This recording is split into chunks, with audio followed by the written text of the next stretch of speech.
Salut, c'est Scalper et bienvenue dans le Scalper Show du mercredi 4 août. Alors ce soir il y a un petit changement au programme.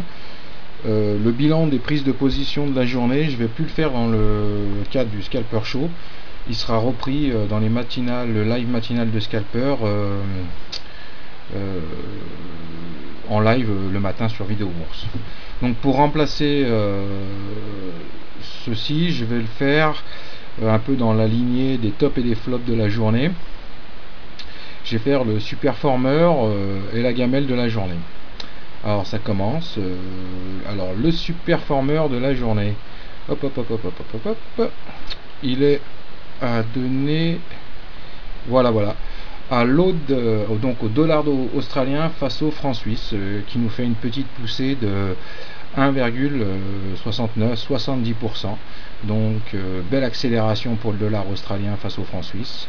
Bon, comme on peut voir, la tendance baissière de ces derniers jours est à peine remise en cause, même si c'est vrai que les deux moyennes mobiles et la trade ligne ont bien explosé devant la vigueur du cours et du dollar australien. Alors ça c'était pour le superformer de la journée. Alors par contre, la gamelle du jour est à mettre à l'euro. Alors l'euro a bien dévissé face au dollar canadien. Alors un peu pareil, identique, il n'y a pas de quoi remettre tout de suite en cause la tendance. Là on est en H1, alors en daily je sais pas ce que ça raconte. Ouais, c'est sûrement une petite correction, mais une petite correction de 1,06%. Donc une belle gamelle pour l'euro face au dollar canadien. Donc c'est notre gamelle du jour. Alors maintenant, comme d'habitude, on va passer directement à la news importante de la journée. Et elle est d'importance. Alors la news importante de la journée, elle nous vient des US. Et c'est Timothy Geithner qui nous la donne et qui nous dit qu'il veut supprimer des avantages fiscaux aux USA. Alors une grande nouvelle, parce que jusqu'à maintenant ça parlait pas vraiment de supprimer quoi que ce soit aux États-Unis sur ça. En plus on avait vu les lois qui ont été votées justement par rapport aux banques, et elles avaient été plutôt laxistes, elles leur donnaient entre 5 et 12 ans pour se mettre en conformité, autant dire une éternité.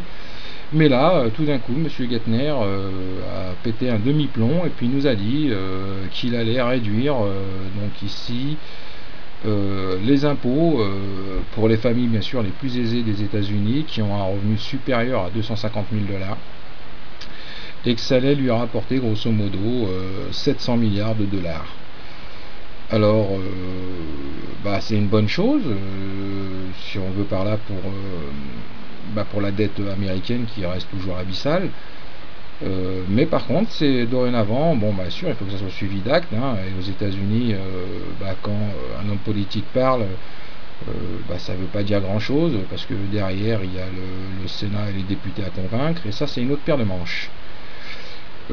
Par contre, si c'était suivi des faits, alors là je pense qu'il s'inscrirait directement dans la lignée de ce que l'Allemagne a pu lancer, qui est de réduire le déficit de l'État en prenant un peu plus d'impôts que d'habitude. Alors bien sûr, aux États-Unis, les républicains forcément sont contre, quelques démocrates sont contre aussi, donc c'est bien pour ça que c'est pas encore fait. En tout cas, c'était une information qui méritait d'être donnée. Alors, je ne sais pas si vous l'avez lu, mais c'est une info qui pourrait passer inaperçue comme ça. Mais ça donne aussi un peu le tempo sur le changement de cap et la vision des Américains face aux impôts, qui était jusqu'à maintenant plutôt souple avec les anciens gouvernements, et que là à première vue M. Geithner veut durcir un peu la chose. Donc une info qu'il fallait pas passer à côté. Donc voilà pour l'info du jour. Alors maintenant, on va aller faire nos petits tops et nos petits flops de la journée. Alors les petits flops de la journée, ils sont au nombre de 2. Alors ce matin j'avais pris l'analyse euro-dollar de nos amis de chez Nataf, Alors c'est un petit flop, hein, parce que il perd 35 pips, hein. Il était à l'achat sur l'euro dollar, et puis bon, on a quand même bien vu sur la journée qu'il avait bien bougé à la baisse. Donc le stop a dû sûrement être explosé à 1,3190. Alors on va aller vérifier quand même pour pas dire de bêtises. Je vais directement aller là. 1,3190, on est à 1,3140. Oui, effectivement, il a bien explosé. Puis on peut voir quand même qu'il y a eu une belle descente. Et puis, même s'il y a eu une petite remontée ces dernières heures, il est en train de repartir à la baisse. Où ça va se finir, ça on saura demain matin. Donc ça, c'était le premier flop de la journée. Le deuxième flop est à mettre au crédit de forexpro.fr, qui était en vente forte sur le dollar australien face au dollar américain. Ça aurait pu être possible devant la vigueur du dollar américain aujourd'hui. Alors allons voir, pour pas dire. Alors AUD USD, AUD USD, Euro AUD, EuroCAD, AUD USD. Et voilà. Eh ben non, il n'y a pas eu de vente forte, même si c'est pas la grosse montée, c'est quand même une progression de 0,24% à l'heure actuelle. Bon, rien n'est fait, la journée n'est pas finie, même s'il est 19h15. Mais bon, ça reste quand même un flop, hein, s'il faut attendre 23 heures pour avoir ces 2-3 pips. Sachant que là, ils n'ont pas mis de stop lose. Et on peut voir quand même que la bougie, alors on pourrait se mettre en achat. On peut voir quand même qu'on vient de là, hein. Ce matin on est venu jusqu'ici, donc ici c'était donc si on visait la baisse, la poursuite de la baisse autour des 0,91, et on s'est pris environ je vais vous dire ça tout de suite. Hop, ici on est monté, donc ça fait 49 plus 33, 5, 6, 7, 8, ça fait 80 pips, donc un beau stop en tout cas, si on est, à moins qu'on n'ait pas fermé bien sûr, mais ça reste le flop de la journée, le deuxième flop de la journée. Alors pour le top de la journée, alors il est à mettre au crédit de RTFX, qui visait la hausse sur l'euro GPI. C'était pas si simple que ça à analyser, parce que le yen reste une valeur refuge et puis une monnaie assez forte, hein.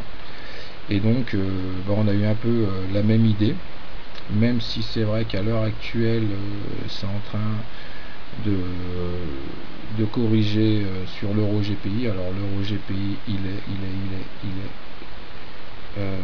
euro GPI il est là. Ah ouais, il est en train de corriger un petit peu. Bon, il visait, on va aller voir tout de suite ce qu'il visait. Il visait 114,06. Bon, on n'y est pas été, ça c'est clair et net. On n'a pas été à 114,06, donc ça sera à suivre sur les prochains jours. Mais donc pour lui, le scénario le plus probable était une remontée vers 114,06 depuis 113,31 ou 113,03. Donc 113,31, 113,03, effectivement, hein, on était là dans les alentours de 113. On a bien remonté. Bon, on n'est pas allé toucher les 114,06. Il est un petit peu moins gourmand que moi. On verra dans les prochains jours, mais bon, pour la journée, il y avait quand même des pips à faire dans ce sens-là. Environ actuellement encore 35 pips. Oui, et on est allé jusqu'à 35 et 32, 70 pips. Donc il y avait quand même quelques pips à faire. Ça a été une journée pas terrible, hein, en termes de pourcentage à la hausse ou à la baisse.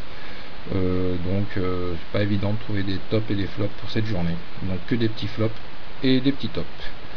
Donc ça c'est nos tops et nos flops de la journée. Et donc pour finir sur une note un peu plus humoristique, on va aller partir sur la phrase du jour. Alors la phrase du jour est à mettre au crédit de